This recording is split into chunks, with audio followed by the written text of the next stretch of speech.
and people don't really know what they pay in taxes. And this is from people telling me. I've had people tell me I don't pay taxes, and I ask them one simple question: do you work? And if they say yes, I'm like, you pay taxes. I don't care what your federal return says. You had 10 to 15% from FICA and all this other stuff, so you did pay taxes. You bought stuff. You had that sales tax. You did pay taxes. And when you bought stuff, half of that price was increased because the business passed through the taxes they pay to you, so you did pay taxes. Yes. And I would like that to be more transparent. It's not that I think people are stupid. It's just hidden from their everyday lives what they really are paying for the cost of taxes. Let's talk about taxes for a minute, because we saw as we went through the slides on some of this healthcare bill the fact that insurance companies were going to have to start paying fees of billions of dollars a year. Other industries, pharmaceuticals and things along those lines, having to pay some increased fees as well. Phil, do businesses pay taxes? Their customers pay taxes, and the people. And I talk to people on the left, and I'm like, and I point out some of them they just do. They hate business, and sometimes I even agree with them. But I'm like, you have to let go of your hate. If you really care about the people on the bottom, don't try and hurt these businesses. You don't like Walmart? Well, let's tax Walmart. You can't tax Walmart. You can only tax Walmart's customers. Yeah, and that simple fact of life seems to escape, unfortunately, seems to escape a lot of people. We're going to wind this topic up and move on, but just a couple more quick questions, Phil. What do you think that the legacy of this health care bill is going to be in terms of American rugged individualism, people looking after themselves, which is frankly has demarcated Americans from a lot of the rest of the world? We might say that Americans have an internal locus of control. We feel like we create our own destinies. We're responsible for ourselves. And then we continue to have legislation like this. What is the impact on that American spirit and that American dream? I don't know. I mean, we do seem to still strive. I mean, this isn't a one-time thing. This has been coming. This has been slowly incrementing, and yet we do still seem to survive. But I think it is chipping away, because sometimes it's just not worth it. There's too much of a burden, and I think it's going to turn into something where a lot of the people on the left that hate corporations, this is empowering corporations, because you're either going to have huge mega corporations or you're going to have somebody that's so small they have 5 employees. It's cutting out the middle, this whole 50-person cutoff line. People that have 75, 60 employees, they're not going to be there anymore. They're going to go one way or the other. Right. And Phil, there's been a saying for years that as California goes, there goes the nation. A lot of trends start in California, things along those lines.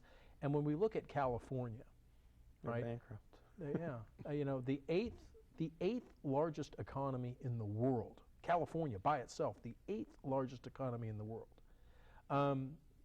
has that standing, even though it is the most business unfriendly place to work in that you could ever imagine. Very high taxes, very high regulations, very activist politicians, everything that you would not want to have a recipe for business success. Still the 8th largest economy in the world. I mean, tremendous agriculture, obviously Silicon Valley, the whole entertainment industry, tremendous ports and all that kind of stuff. 8th largest economy in the world, some $50 billion in debt. Is that an indication of what we can expect to see here in the United States?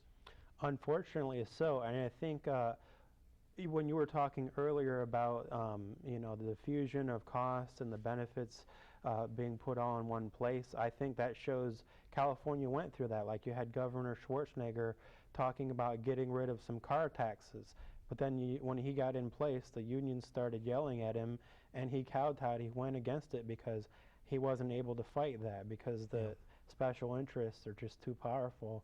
And I think in the nation they're too powerful too. Yeah.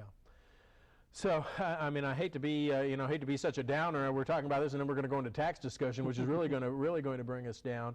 But we do have one more slide to put up here on this topic in terms of next steps, and there are some state attorneys general, including Bill McCollum, who here in Florida, who have filed lawsuits over this. There are conservative candidates who are focusing on trying to get elected to repeal or defund this legislation. You even hear some states around nullification. I mean, state legislatures can actually vote around that and actually vote to not follow federal laws that they feel don't follow the Constitution. And so I think there are going to be some interesting court challenges around this. And I did put up a website called the freeenterprisenation.org, which is a petition, a drive basically trying to get office holders in D.C. to support these efforts towards defunding and repealing this legislation. So more to come on that, to be sure, Phil. For those of you that are enjoying this broadcast, saying, hey, I'm interested in this discussion, I want to learn a little bit more about what's going on, a couple of things you can do. One is check us out on the web. The national website for the Libertarian Party is www.lp.org. Here locally, we are at www.jaxlp.org. You can also give us a ring here locally at 904-731-5656, and that number is being repeated throughout the broadcast as a crawler down at the bottom of the screen. Also, there are monthly meetings that you can attend to meet Phil and other local libertarians and find out what's going on. The next meeting is going to be Thursday, April the 22nd at the Golden Corral at Tinseltown. Events get started, what, around 6:30, Phil?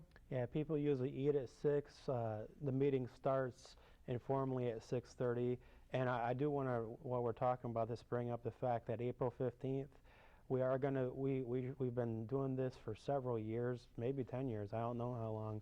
We're going to be at the main post office, which is on King Street, in the evening, protesting taxes. We've been there before the Tea Parties. We'll be there after the Tea Parties until libertarians are in office and we cut the spending. We'll be there. Fantastic. Well, Phil, we're actually winding down near the bottom of the broadcast. We'll quickly go through a couple of slides here on the income tax, which is, you just mentioned the tax protest. The first one imposed during the Civil War again in the 1890s. Actually, income tax is prohibited by the U.S. Constitution. It took the 16th Amendment, which was ratified in the early 1900s, to allow for the levying of income tax.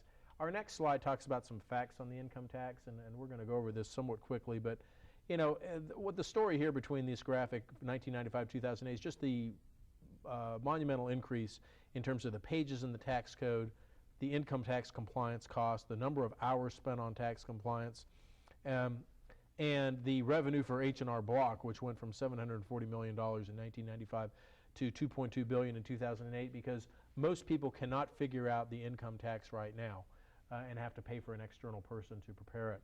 Our next slide talks about whether or not people are paying their fair share of 2007 data.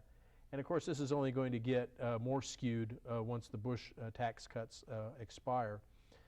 We basically see, that the top 10% of wage earners, which is $113,000, there could be a family of $113,000, are paying 71% of the income tax. Some 45% of the people do not pay any income tax right now. And Phil, we've talked about on this broadcast what the implications of that is. You have more and more people taking from the system and not contributing, and how that influences their votes. We have alternatives to the income tax. We've talked about these on our last show. We talked about the fair tax being one of them. There's other retail or consumption-based taxes. And Phil, I think we've come to an agreement that all these different systems have to be better than what we have right now. Some of the benefits of some of the other systems on our next slide. About workers keeping their own paycheck. I think the other thing is abolishing the IRS and actually letting people see how much they pay in actual taxes. And then finally, our last slide, to get more info and to get involved, I've just put some websites up there, including the National LP site, the Fair Tax, Cato, and Heartland. Phil, give us the information again about the tax protest at the post office for the viewers out there. Ours is actually at the post office. The landing is something different. We want to invite all the people. If you're out at the landing doing your thing, you might even see some of these people talking about, don't cut my Medicare. Come down and really protest taxes, not just don't cut my New Deal. And for those of you that aren't rich, when the Bush tax cuts are repealed, our sales tax deduction is gone. Yeah. Phil, believe it or not, we're at the end of the broadcast. Thank you so much. We'll take it next week. Thanks again for tuning into the Libertarian Perspective. Look for us Wednesdays at 7 o'clock and other times on the Comcast viewing schedule. We will look forward to seeing you on the next broadcast. See you then.